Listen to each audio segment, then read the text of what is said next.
Right here on DCFM 88.9. Well, I've got Matthew Dickerson in the studio. We're going to talk a bit of tech in just a second, but I've got to play this first. It's time now for the latest news on what's hot and what's not in the world of technology with Matthew Dickerson on Tech Talk. Here on DCFM 88.9. Interesting little promo. I like that voice there, Chris. Whose voice could that be? Very deep, Chris. But anyway, it was fun doing that for you, Matt. Yeah, thank you. Now, look, we've got a lot of interesting things to talk about with technology at the moment, and also other things that are happening in the world of tech, like the Samsung Australia cops $14 million fines. That sounds pretty interesting. Yeah. False advertising for some reason. That's exactly right. Now, the funny part is that I know when people were seeing these ads at the time, they were seeing people diving into the ocean with their phone and diving into the swimming pool and just going about frolicking around with their phone and not having any care in the world about the amount of water. And this is when water-resistant phones, smartphones, were just coming out. Now, if you read the fine print, it said, don't put your water in more than 1.5 metres of water. Don't have it underwater for more than 30 minutes. Don't let it go near salt water. It's really designed to be resistant to some fresh water in small doses. So it was designed if you're out in the rain and it started raining or you went out in the rain, you could probably afford to get a few drops on it. Or if you splashed it. Yeah, that sort of thing. And so they showed all these ads, but it really wasn't reflective of what the fine print said when you bought the phone. But worse than that, if you then took your phone into Samsung and said, oh, look, I've got my phone here and I dived in the swimming pool the other day and swim around and it's not working now, they'd say, oh, sorry, we don't cover any water damage. But hold on, you showed me these ads where you showed people swimming and frolicking and having fun with their phone, but they didn't cover that. So the ACCC has investigated that, and it's taken a bit of time to do that because this is a few years ago we're talking about, and they investigated it and they said, well, actually, what you demonstrated to people showed that you could do all these things, which was contradictory to what you said in your fine print and contradictory to what happened when people actually brought in their phone with a problem after being exposed to things like salt water or the ocean or swimming pools. So they gave them a little $14 million fine. Now for Samsung, that is, excuse the pun, like a drop in the ocean. I was going to say the same thing. But essentially, this might open up some other government agencies around the world to say, well, I reckon that ad they ran here in Australia was probably not exclusive to Australia. I think that was an ad that would have run globally and just had some overlay for different countries. So maybe there'll be some other countries that say, well, if they got away with it in Australia, so there might be some appeals. That's normally what happens these days, isn't it? Someone tries to fine, or the government agency might go through and successfully find someone, and then they'll appeal that and they'll go through and have solicitors at 20 paces, and then who knows what happens out of all that. But it is interesting. There should be a bit more truth in advertising. All the money they've got to spend on lawyers and things, they won't even blink an eyelid. Won't pay a cent, you think? No. You heard it here first. Chris says Samsung will not pay the fine because their solicitors will work out a way. Of course, they always try at least. Yeah, that's right. Okay, now there's a clue that exposed $5,000 WhatsApp scam or something like that from mums and dad? Yeah, there's this latest scam that's going around that's called the mum and dad scam. And so there'll be someone who says, hey mum, hey dad, I'm in a bit of trouble at the moment. I've lost my phone. That's why there's a different phone number that I'm sending you this message on. But I'm in a bit of trouble. I need to get a plane home quickly, or I need to do, and they'll come up with some emergency, and they'll normally do it in the middle of the night, your time. And so you probably don't want to try and ring your child because you're thinking, well, they've just sent me a message and there might be other people around, don't want to get this phone call and wake them up. So, well, I guess I'll just send them that money they asked for, because who's not going to help out their child in an emergency to get out of this dire situation they found themselves in? So you've got to be really careful when you see these messages come through. And this one particular example where a gentleman had the message come through from his son in emergency, Dad, I need this help. And they might ask questions, oh, who's this again? Oh, remember, it's your favourite son, Dad. So they're trying to use little subtle tricks. They don't say, this is Chris. They say your favourite son or your eldest son or whatever it might be. But this particular father got the message from his son in an emergency situation, but he noticed just a couple of typos in the message. And you might think, well, in an emergency situation, you're typing as quick as you can, but his son was an English teacher. And he thought, of all the people in the world, that are unlikely to spell something wrong in a message. Even in an emergency, my son would be a little bit better with his English than that. Anyway, he asked a few more questions and finally got to the stage where he went, no, he couldn't answer some questions, and then the communication stopped.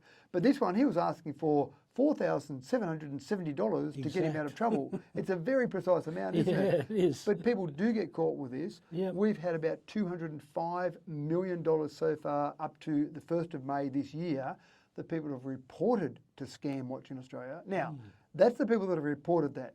How much money has been non-reported? Well, we don't know that because it hasn't been reported. But Yes. you can imagine people would be embarrassed, Oh, of or course. people might think, well, they can't do anything about it. I've lost that money anyway. So it could be a huge number. 205 million we know about, but the real number could be much higher than that. So when you get these messages, which you will get them because they seem to get to everyone, when you get these messages, when you hear these various things, just do a little bit of a fact check.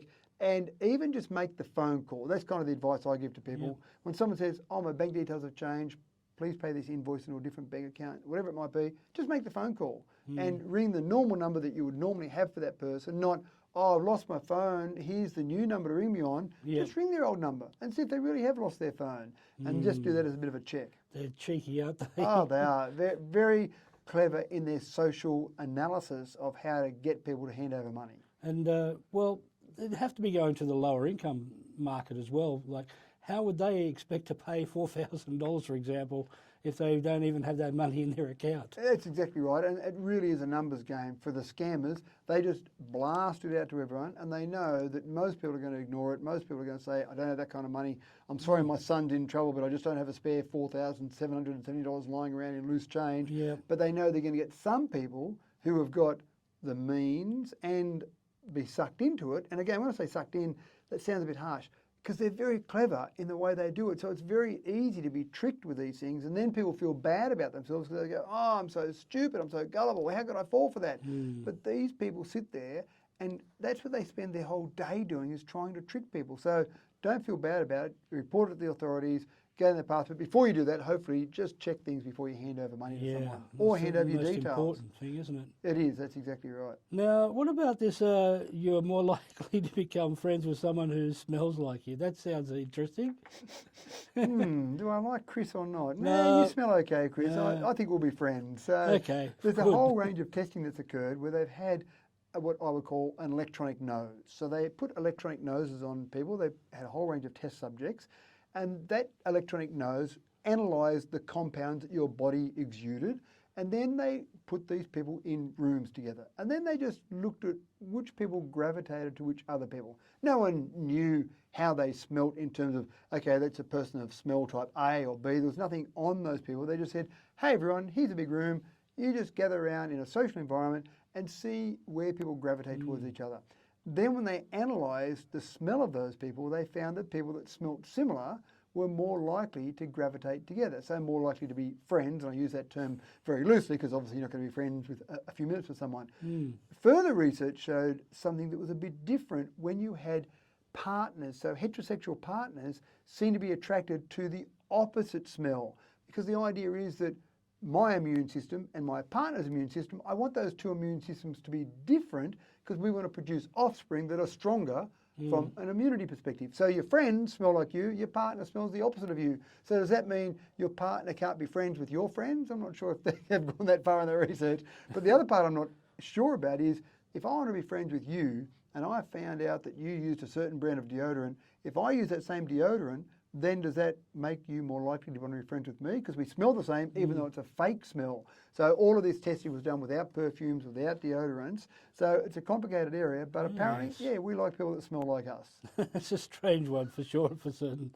But I'll tell you what, the world is coming in leaps and bounds with fuel cell technology like the hydrogen, which they're going to be putting in for the Volvo commercial truck group, which is interesting. Yeah, they're doing some testing at the moment. And I'm a huge fan of electric vehicles, and I firmly believe we'll all be driving electric vehicles in the next decade. And electric vehicles are fine because typically you don't drive that far in your electric vehicle. No, I drive it's more electric just vehicles. around town, isn't It it? is, that's right. And sometimes you might go on a longer trip, but it's unlikely, unless your occupation demands, it's unlikely you're driving 500 kilometres a day with 10 minutes break and then 500 kilometres, and it's not something that happens that regularly. But in the trucking industry, obviously that does happen. Yes. While that truck is not travelling, that trucking company is not making money.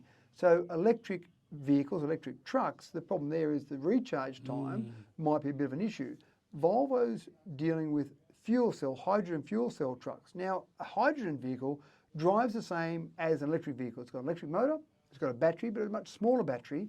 And then to keep that battery charged up, it's running a hydrogen process where you take hydrogen, convert it to electricity, and the waste product is H2O. So that works very well. So with Volvo, they've got trucks at the moment that will do 1,000 kilometres on their one tank of hydrogen. That's wow. And then they can refuel and away they go. So they're doing that testing now.